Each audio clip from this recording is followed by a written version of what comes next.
For many Pokemon, abilities are immeasurably important. Sure, there are plenty that effectively function without an ability, like Keldeo, but there are many others that are almost entirely reliant on their ability. Thus, it follows that when Game Freak decides to buff an ability, it tends to give new life to the Pokemon that had it already. Sometimes the effects are solid improvements, but other times the abilities launch their Pokemon to hitherto unseen levels of stardom and or brokenness. So we're jumping right into our exploration of game-changing ability buffs that broke these Pokemon, starting with the most Zen-like of them all, Inner Focus. Inner Focus's flinch blocking effect has always been excellent. Notably in Gen 4, Dragonite and Lucario were uniquely capable of threatening Jirachi, guarded as they were by Inner Focus thwarting those dreaded Serene Grace Ironhead flinches. Meanwhile in VGC, with the ubiquity of Fake Out and its important in enabling its teammates, being able to prevent your turn from being disrupted was absolutely game-breaking. For instance, it was one of the factors that made Crobat as good as it was in the tumultuous 2016 metagame. However, in Gen 8, Inner Focus ascended to a new level, because it now also blocked Intimidate. VGC has long since searched for methods to combat the ability that for generations has made Landorus and Incineroar seemingly capable of countering anything. This buff was a superb addition in that regard. What really made it excellent was not how it gave Dragonite a reason to go back to its first ability, at least initially anyway, as after one round of regulation play, Dragonite went back to multiscale, which in fairness is extraordinary, but on the right Pokemon though, this new Inner Focus had similar potential, and that Pokemon was Entei. For so long, it was clearly the worst legendary beast by a long shot in both singles and VGC, but in 2015, it found one niche yet majorly successful use in VGC. Japan's Naoto Mizobuchi used Entei as an alternative to the standard Heatran on a chalk team, thus making his team Calc,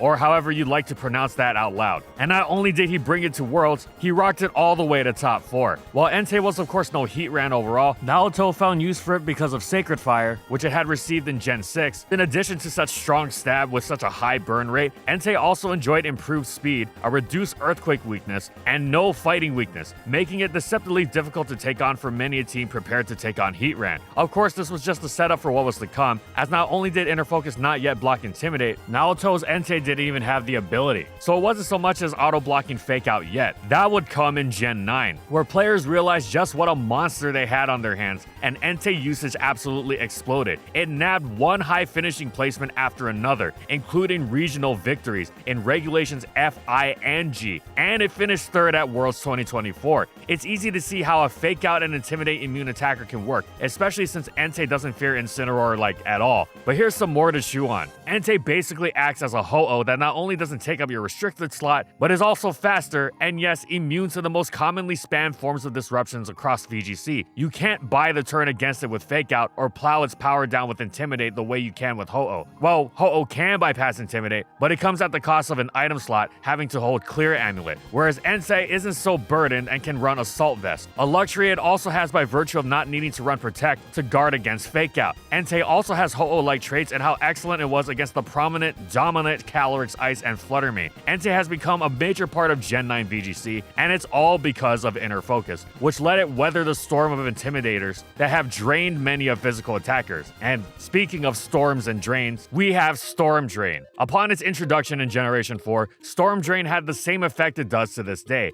It redirects water moves. Great, there was just one little tiny hitch. Gastrodon was neutral to water, meaning the strong water attacks, often rain boosted, that you would be redirecting from your teammate would wind up slamming Gastrodon incredibly hard. Wait, what? Yep, Gen 4 Storm Drain lacked one minor detail, which was that it didn't provide a water immunity. This also meant it was completely useless in singles. Then Gen 5 came around, and so did the water immunity, and Gastrodon exploded into standard play in both singles and doubles. In Gen 5 OU, it stifled rain teams like little else with its immunity to water and electric alongside an ice neutrality. You could throw all the choice specs hydro pumps you wanted at it, and it would have no effect. In fact, it'd be worse than that. As a bonus, getting hit by a water move would also give Gastrodon a +1 special attack, and with that boost and under rain, the Scald coming your way in return would bring more pain than just the burn rate. Some players even use offensive Gastrodon in Black and White 1. Life Orbed Earth powers terrifying even Ferrothorn should Gastrodon grab that Storm Drain boost. Black and White 1 also saw Gastrodon used in Ubers to counter none other than Kyogre, and even after Permarain disappeared in Gen 6 and on, Gastrodon still wielded its superb defensive profile, very much including that water immunity to repeated success in OU, thwarting all manner of aquatic terrors. In VGC, it was arguably even more important.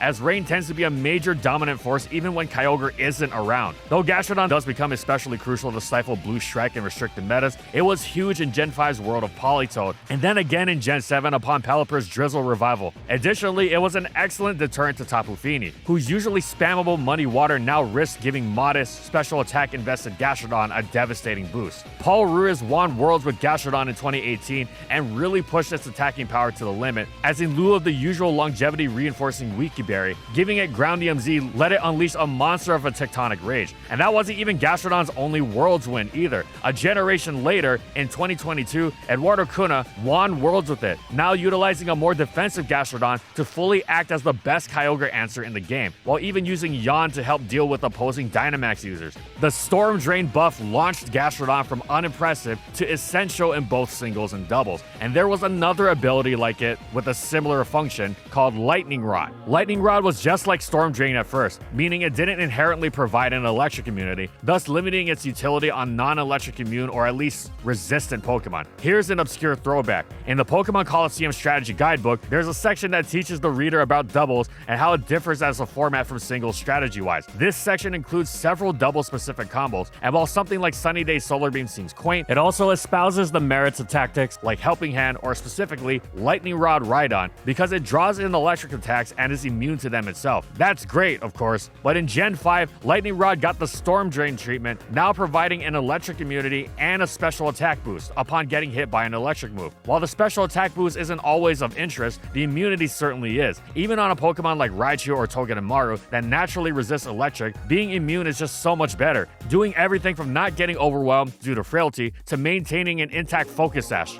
Of course, then there's the case of Alolan Marowak, whose already interesting typing gains a major buff in this new immunity in place of what would normally be a neutrality. Not only does it provide this excellent support, it takes away an attacking type that could be used to deal with the threat it presents itself. Redirection is already excellent when it comes from moves, Follow Me, Rage Powder, but even though it's more specific here, it's so much stronger when it comes automatically, as it does from an ability. Its power is cross-generational, as seen in Wolf's 2016 Worlds win in Gen 6 with Raichu to support Primal Kyogre, followed by Ryota Otsubo's Worlds win with Alolan Marowak in 2017's Gen 7 metagame that was dominated by Tapu Koko. Being able to redirect such a popular, powerful Pokemon was incredible. Now, Alolan Marowak was mainly a Trick Room attacker that destroyed Celesteela, Tapu Bulu, and Tapu Lele, but the fact that it could do this while also redirecting Koko's attacks was simply extraordinary. Meanwhile, Togedemaru was less flashy than these two, but it was no slouch either, racking up several first places. It was a utility machine, combining Celesteela and Tapu Fini protecting, redirection against Koko's electricity with Fake Out, Encore, and even a Protect clone that could potentially damage the opponent, Spiky Shield. We focus on VGC thus far, but Lightning Rod also had its place in singles. The primary appeal in redirection, which of course singles lacks, and the electric immunity isn't that huge on most of his users without a partner to enable, but the notable exception is Mega Sceptile, which in Gen 6 and 7 wielded Lightning Rod to make itself even more of a ferocious special attacker. It was a bonus rather than a necessity, but being so strong and fast, and not only being Thunder Wave immune, but being able to switch into Thunder Wave or Volt Switch for that matter, another major pain of a move, or just a good old Thunderbolt, and actually gain a special attack boost was incredible. Being able to nullify an opponent's intended strategy was utterly superb, as we also see in our next choice,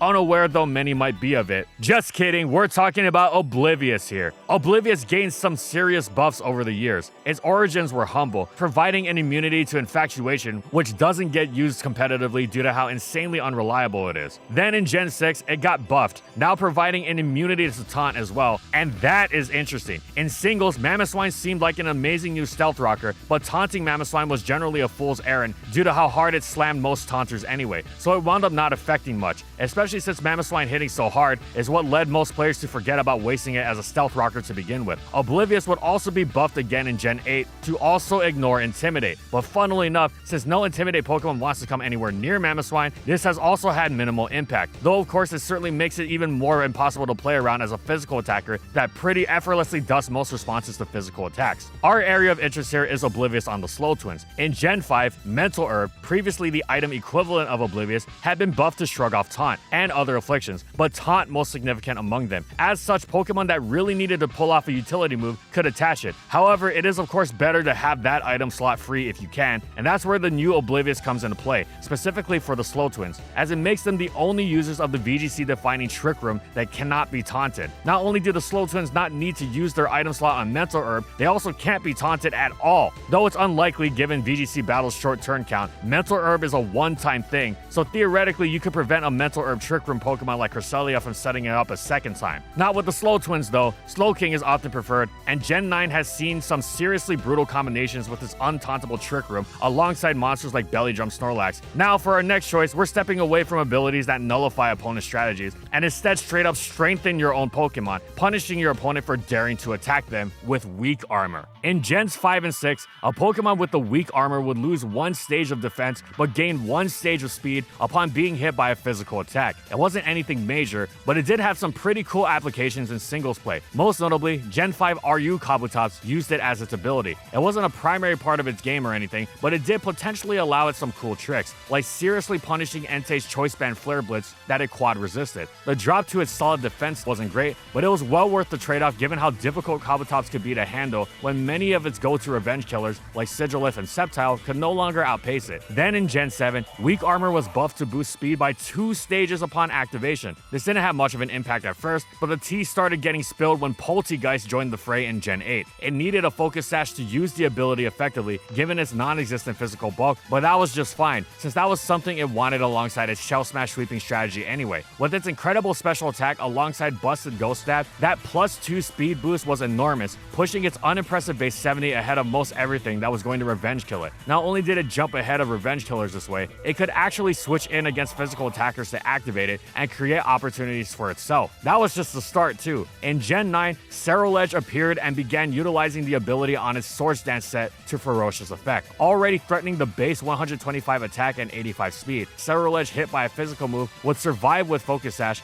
and would basically have gained 2 Dragon Dances or just 1 Shell Smash. While this required precise play, the upside was absolutely huge, and it wouldn't have worked nearly as well if weak armor still operated with its original +1 speed boost. That would have been good, sure, but would have made Ceruledge, and Polteageist for that matter, much easier to revenge kill, and would have limited how they could switch in and threaten opponents or truck past opponents in the midst of a sweep, as they were forced to attack them and activate the ability. Weak armor as it stands now though is so strong because suddenly it's not enough to just have a Choice Scarf for above base 85 speed. Given the severity of this limiting factor, Ceruledge can quickly spiral out of control. You have to be careful to maintain that sash, but if you can manage it, oh boy. And for our final ability, speaking of Focus Sash, we have Sturdy. In Gens 3 and 4, Sturdy was a useless ability because yes, it blocks one-hit KO moves, but seeing as those are universally banned from singles, it's rendered obsolete. However, in Gen 5, it was buffed to the form that it continues to exist in today, as the ability equivalent of a Focus Sash. If we've learned anything thus far, is that having an item's effect come automatically from an ability is much better,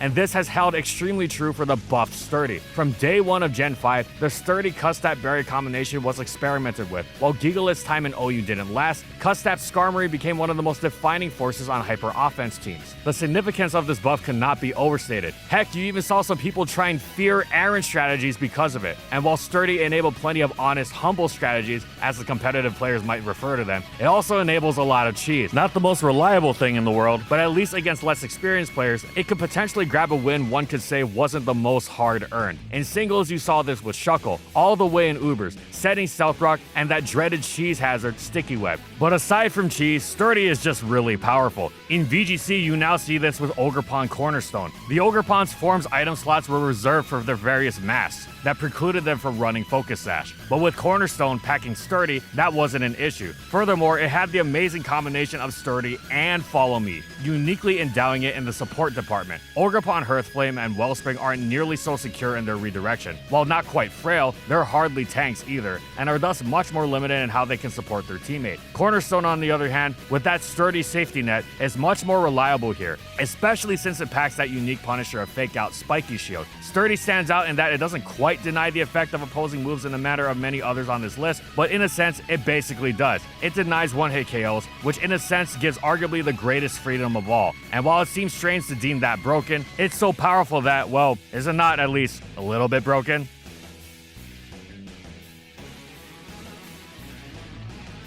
thank you so much to our Platinum patrons. Thank you to Amphozenus, Alex Sable, Anthony Belval Renault, Bingleton, Daniel Isbeast, Corman, Eric Dissing, Funky, Glitcherton, Hal, Jack G, King Yabber, Nightfall, Megamon VGC, Mojo Gameslayer, Nurse Jake, Pretzel SP, Soljiro Sakura, Spavoon, Skylaria, Soras and Croxon, Shiwei Miji, Stoneface Colin, Kiboflu, Wardine for their major support of our videos.